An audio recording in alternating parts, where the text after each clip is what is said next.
I watched from the balcony of my penthouse as rain hammered against the glass, each droplet a reminder of a life I'd left behind. The desert stretched endlessly before me, dry, unforgiving, and perfectly safe from the sister who had drowned me with my own umbrella. The irony wasn't lost on me. In my previous life, I'd died on a night exactly like this one, except I'd been the one standing in the rain while Claire held my favorite red umbrella over her perfectly styled hair. She'd smiled at me as I slipped on the wet pier, that same sweet smile she'd worn every time she borrowed something of mine. The smile that said, "What's yours is mine, and you're too weak to stop me." I didn't slip that night, she pushed me. And now, 6 months after waking up in my 16-year-old body with 28 years of memories intact, I stood in a climate-controlled luxury apartment in Dubai, watching a rare desert storm and feeling nothing but cold satisfaction. But I'm getting ahead of myself. Let me take you back to the beginning, or rather, to the end that became my beginning. My name is Iris Chen, and in my first life, I died at 28 years old, poor, exhausted, and completely alone. The police ruled it an accident.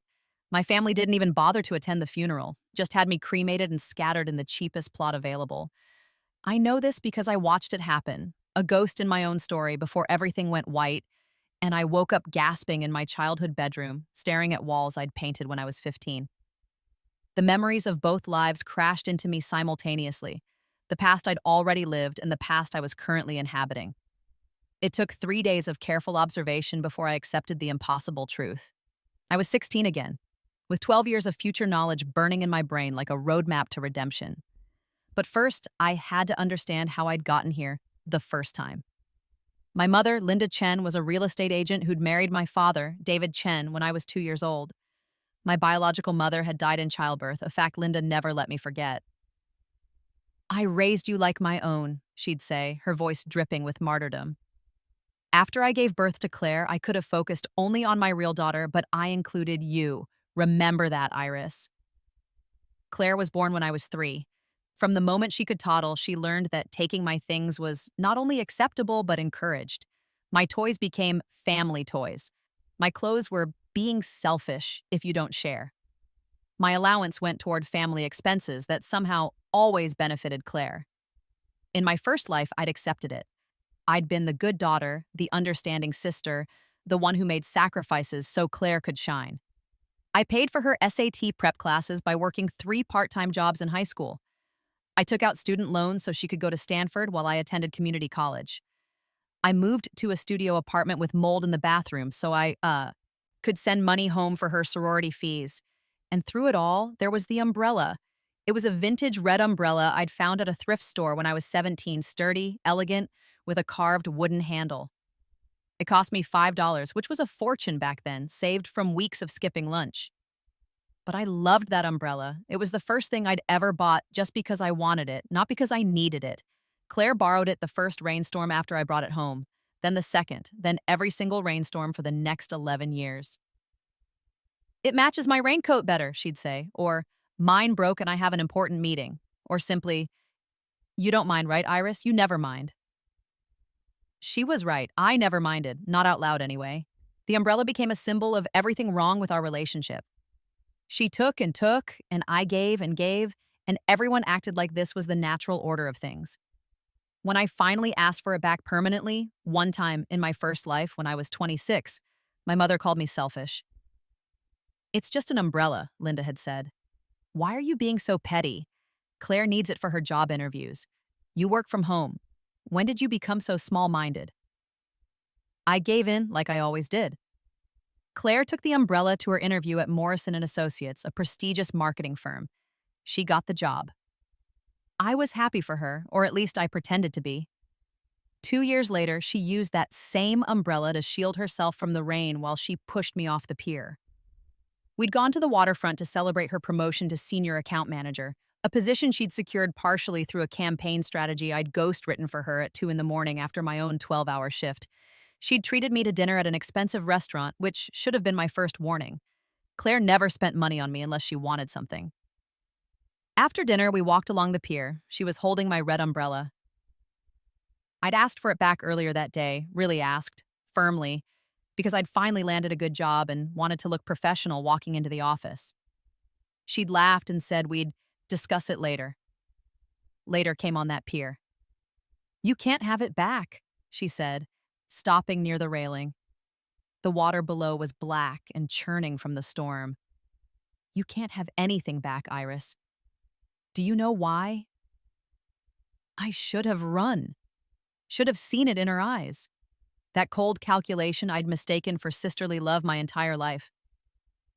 Because you don't deserve anything, she continued. You're the daughter of a dead woman nobody remembers. Mom and Dad kept you out of obligation, and I tolerated you out of pity. But you've become inconvenient. What are you talking about? I'd asked, genuinely confused. Claire, I've always helped you. Exactly. You've always helped me, which means you know things. You know I didn't write that Morrison campaign. You know I plagiarized my thesis. You know about the company funds I've been redirecting. You're a witness to everything, Iris, and now that I'm moving up, I can't have loose ends. The realization had hit me a moment too late. I'd backed up, but she was faster. Her hand, the one not holding my umbrella, shoved hard against my chest. I felt the railing hit the back of my knees, felt the world tilt, heard her say, "Goodbye, sister," in the same sweet voice she'd used every time she borrowed my things. Then I was falling. The water was ice, and my lungs filled before I could even scream. Above me, illuminated by the pier lights, I saw her red-coated figure walking away, my umbrella a cheerful spot of color against the storm. I died knowing my family would believe her tears, her story of a tragic accident, her grief that looked so real because she'd practiced it in mirrors her whole life. But death wasn't the end. Somehow, impossibly, I opened my eyes to my teenage ceiling, my teenage body, and teenage problems that seemed laughably simple compared to what I now knew was coming. The first week of my second life, I did nothing but observe. I watched Linda fawn over 12-year-old Claire while barely acknowledging my presence. I watched my father, David, read his newspaper and grunt non-committally when I spoke. I watched the small, daily erosions of my dignity that I'd normalized in my first life. Claire taking food off my plate without asking, Linda reassigning my Saturday babysitting money to family savings that would fund Claire's summer camp, my father forgetting my birthday, but planning an elaborate surprise party for Claire 2 weeks later. The red umbrella sat in the hallway closet, still mine for now. I'd bought it a year ago in this timeline.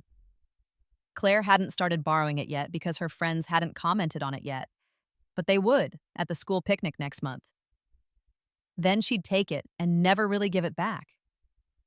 Except this time she wouldn't get the chance. Because this time, I wasn't going to be the good daughter. I wasn't going to sacrifice myself so Claire could shine. I was going to take every piece of knowledge in my reborn brain and build a life so far from this toxic family that they couldn't touch me even if they tried. And I was going to do it in the one place Claire could never follow me, somewhere it never rained. I spent my 16th birthday, which my family forgot as predicted, researching destinations. Not cities, but life trajectories. In my first life, I'd stayed close to home because I thought family meant something. I'd worked retail and food service because I needed flexible hours to help Claire. I'd dimmed my own light to make hers seem brighter. But I'd been smart. I'd always been smart. Straight A's in school despite working 20 hours a week. A full ride to community college based on merit that I'd turned down because Claire needed the family support of me staying local and employed.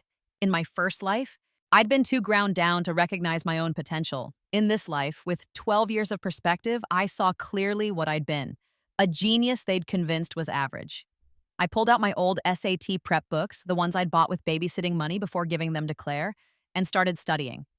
But not just SAT, I studied everything. The future, market trends, technology development, investment opportunities. In my previous life, I'd watched the world change from the sidelines. Now I knew exactly which companies would explode, which real estate markets would boom, which cryptocurrencies would surge before they'd even been invented. But I was 16, with no money and no freedom. I needed a catalyst.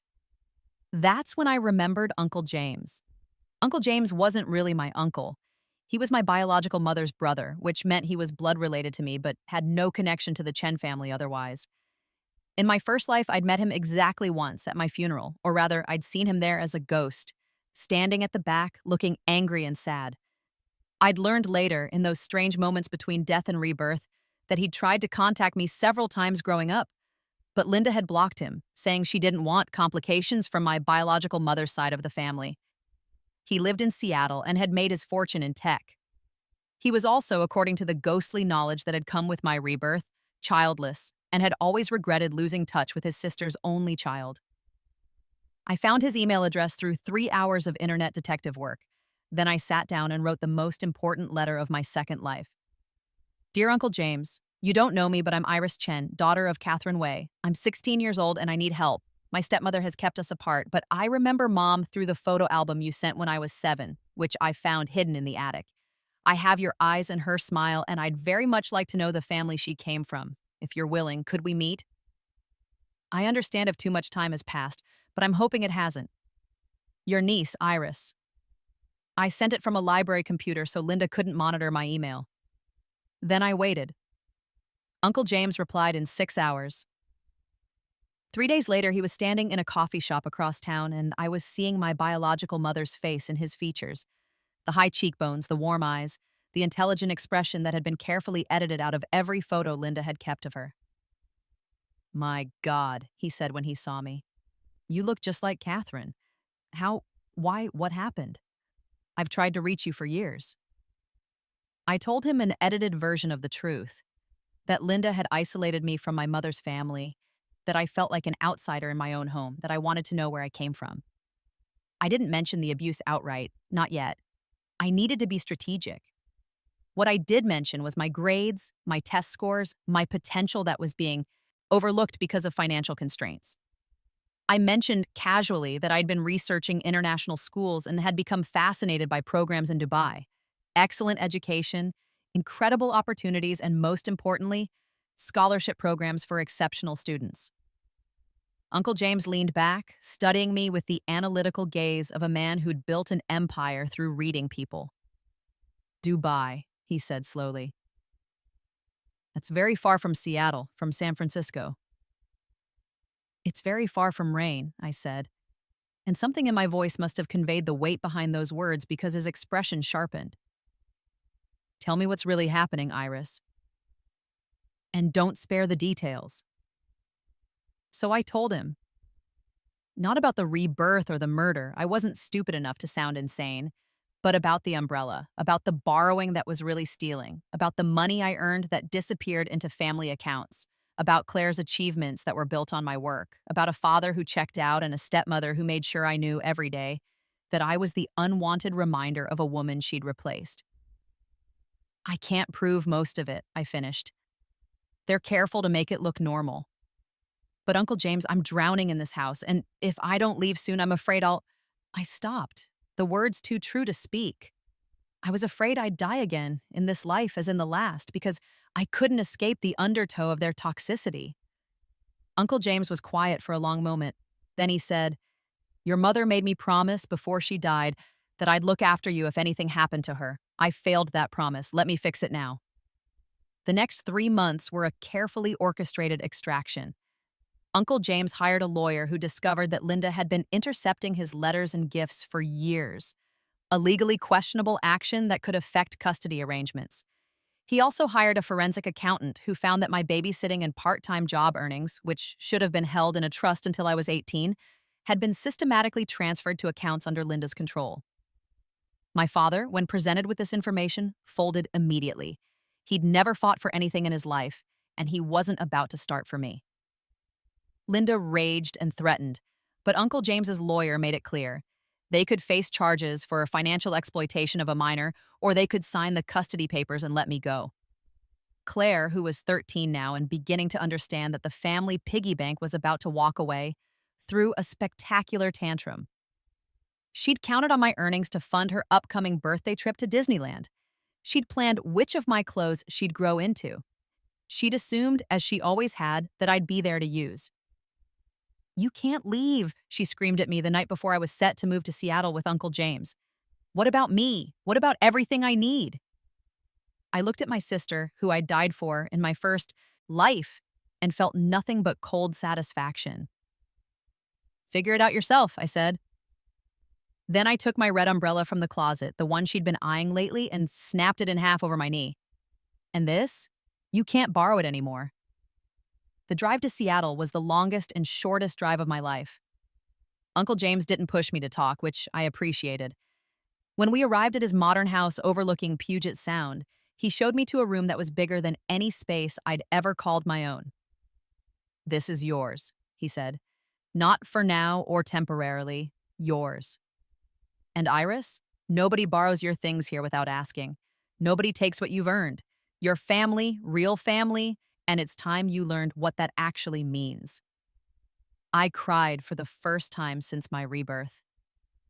Uncle James, to his credit, didn't comment on it. He just closed the door gently and let me grieve for the childhood I'd lost and the future I was finally free to claim. Living with Uncle James was like learning to breathe after a lifetime of suffocation. He enrolled me in a private school where my intelligence was celebrated, not resented. He opened a bank account in my name that only I could access. He asked me about my day and actually listened to the answers. But more than that, he believed in me when I told him about my plans. "Dubai," I said over dinner one night, 2 months into my new life. "I want to study there for university. The American University of Dubai has an excellent business program, and the city itself, Uncle James, it's going to explode in the next decade. The real estate market, the tech sector, the financial district, I've been researching and it's all there. If I go now, if I build connections and understand the market, You could build an empire," he finished smiling. "You're thinking like your mother. Catherine always saw opportunities where others saw obstacles. What do you need from me?" "Tuition," I said honestly. "A living allowance until I can work. And most importantly, your support. I'm still only 16, almost 17. I can't do this alone." "You're not alone," he said firmly. "Not anymore. Let's make it happen." The next year was a blur of preparation. I took online courses to graduate early. I learned Arabic through immersion software and tutors. I studied international business and real estate development with the intensity of someone who'd already seen the future and knew exactly which moves to make. Uncle James used his connections to secure my admission to AUD for the spring semester, starting just after my 18th birthday. He also did something else. He set up a trust fund in my name, seeded with a substantial amount, with one condition: I had to prove I could grow it through legitimate business ventures. "Consider it your test run," he said. "Show me you've got your mother's instincts and my business sense. If you can turn 100,000 into 200,000 within 5 years, you'll inherit the full trust when you're 25. It was a fortune and a challenge. I accepted both. In my first life, I'd been afraid of risk. In this life, I knew exactly which risks to take. I invested in Apple and Amazon stocks that would split and soar. I bought Bitcoin when it was still a curiosity to most people. I made careful, calculated moves that looked like lucky breaks but were actually informed bets on a future I'd already lived. By the time I was 17 and a half, I'd turned Uncle James's 100,000 into 350,000. He'd been astounded. I'd been grimly satisfied. In my first life, I'd watched other people get rich off these same opportunities while I struggled to make rent. In this life, I was going to be the one who got rich. But money was just the foundation. The real work would happen in Dubai. I arrived in Dubai 3 weeks after my 18th birthday, with a student visa, a trust fund, and 12 years of future knowledge burning in my brain. The city was already impressive in this timeline, glittering towers and impossible architecture rising from the sand, but I knew what was coming. The real boom was still 5 years away. The properties that would triple in value. The districts that would transform from desert to destination. The opportunities that would make early investors extraordinarily wealthy. I found a modest apartment near campus and threw myself into my studies and my strategy. Business classes during the day, property viewings in the evening, networking events on weekends. I learned to navigate a culture that was foreign to me but would become home. I learned to spot opportunities in neighborhoods that other investors dismissed as too remote or too risky. And I learned to be someone entirely different from the Iris Chen who'd died on a rainy pier. That Iris had been soft, accommodating, eager to please. This Iris was sharp, strategic, and utterly unwilling to be anyone's victim ever again. In my first life, Claire had called me every few months to borrow money, for rent, for emergencies, for opportunities she couldn't pass up. I'd always sent it, even when I couldn't afford to, because I was terrified of losing the only family I had. In this life, I blocked her number before I even left Seattle. When she found my email and sent pleading messages, I created a filter that sent them directly to trash. When she somehow got Uncle James's number and tried to go through him, he told her politely but firmly that I was an adult making my own choices about who I wanted in my life. She didn't make the cut. Linda called exactly twice, once to scream at me for abandoning the family, and once to demand I help pay for Claire's college tuition because family takes care of family. I hung up the first time. The second time, I reminded her that the forensic accountant had found over $30,000 of my earnings in her accounts, and that I was well within my rights to sue for repayment with interest. She hung up on me. My father never called at all. I don't know if he even noticed I was gone. The absence of their weight on my shoulders was euphoric. For the first time in 2 lifetimes, I could breathe. By the time I was 20, I owned 3 properties in Dubai, all in areas I knew would explode in value.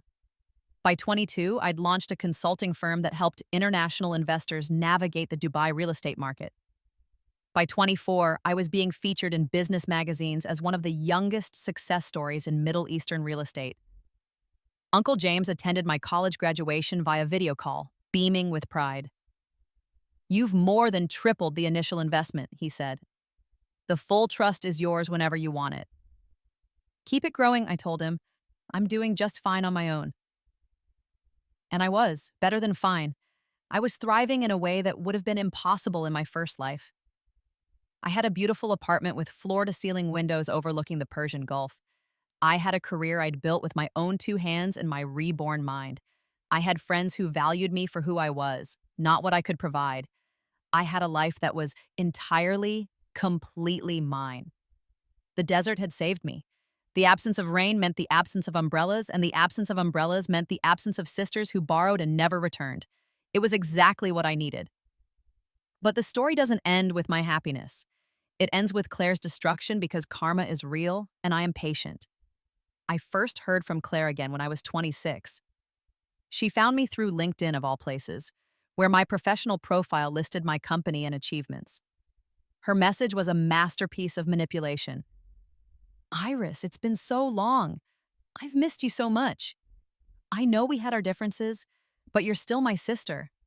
I'm actually going to be in Dubai next month for work. I'm heading up international expansion for Morrison and Associates now. Would love to catch up and see what you've built. I'm so proud of you."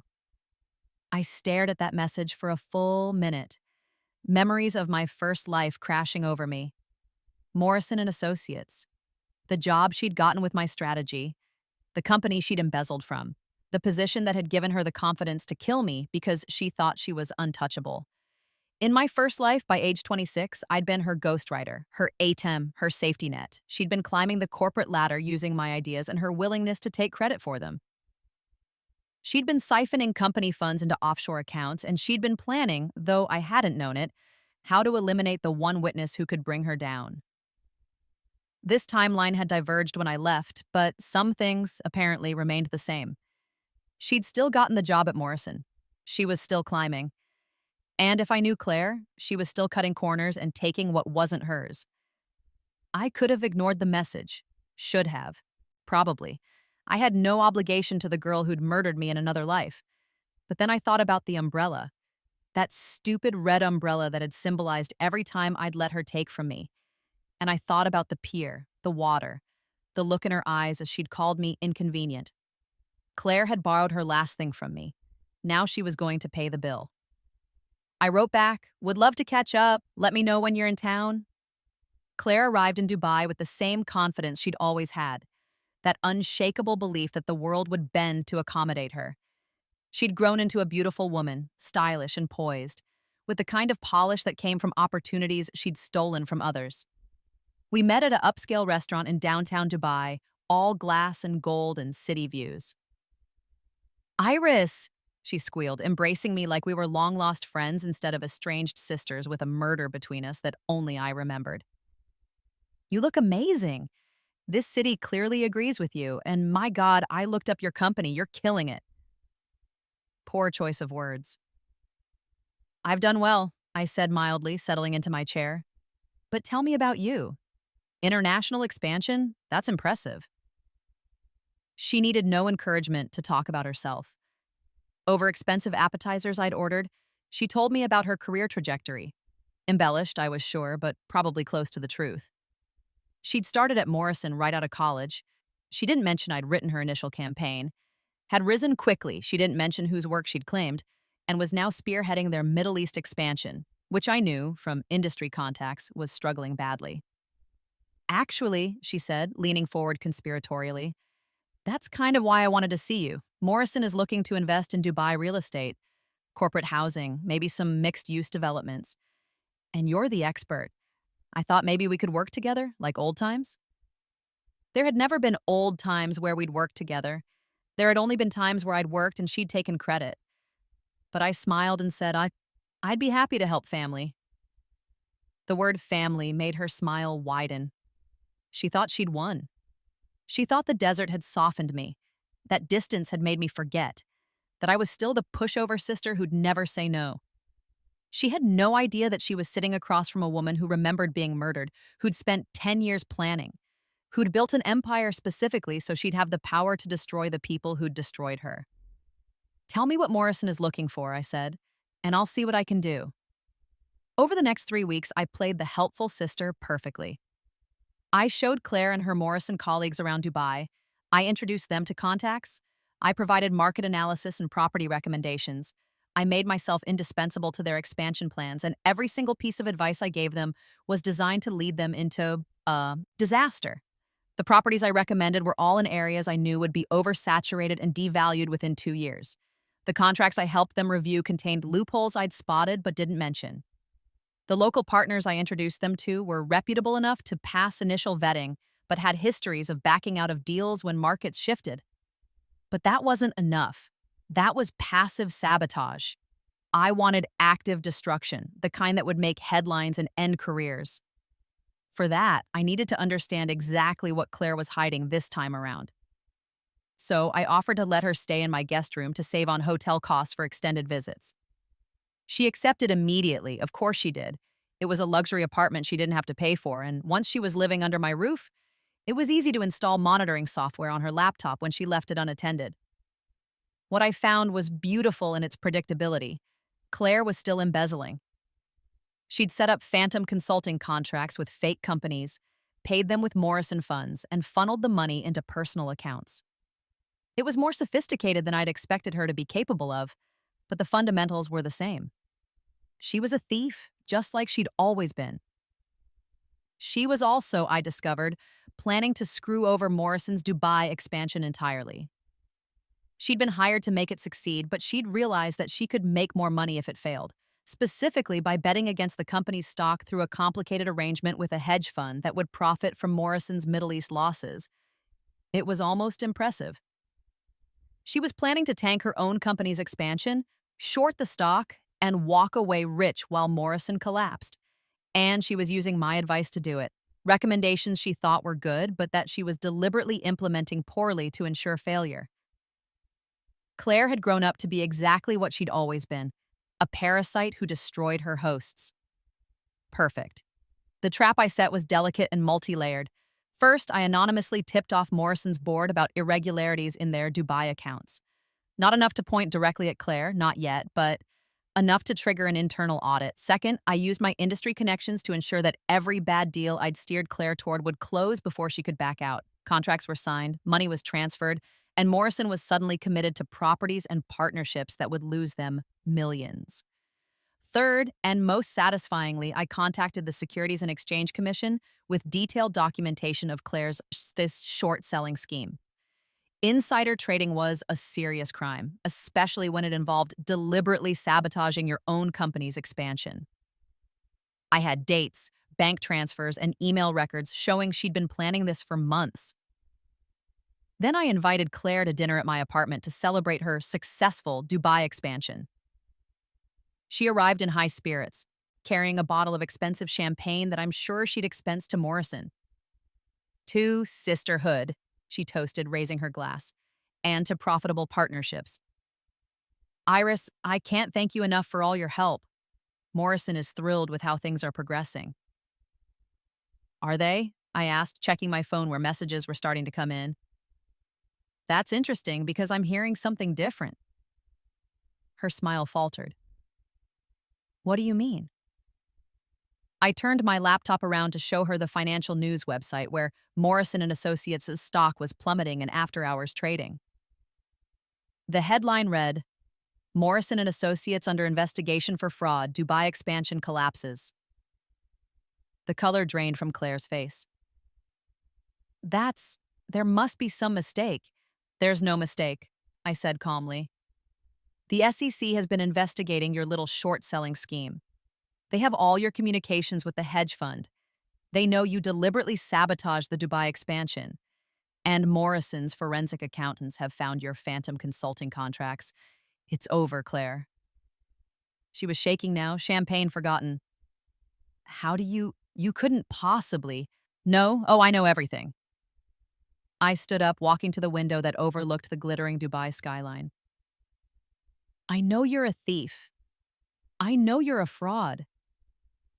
And I know that you've spent your entire life taking things that don't belong to you. This is insane, she said, but her voice was weak. You're my sister. You're supposed to help me. Help you? I turned back to face her, and something in my expression must have been frightening because she actually flinched. I helped you for years, Claire. Every umbrella you borrowed, every dollar you took, every achievement you stole. I helped you become the monster you are today. But I'm done helping. I don't understand, she whispered. Why would you do this to me? I could have told her the truth. Could have explained about Rebirth and murder and the pier where she'd killed me. But she wouldn't believe it, and besides, she didn't deserve the explanation. Because I finally learned to say no, I said instead. No, you can't borrow my umbrella. No, you can't take my money. No, you can't destroy my life to build yours. I gestured at the news article, at her collapsing world, is what happens when you spend your life taking from others. Eventually, someone takes back. There was a knock at the door. I opened it to reveal 2 Dubai police officers with an Interpol agent. Claire was wanted in the United States for securities fraud and embezzlement.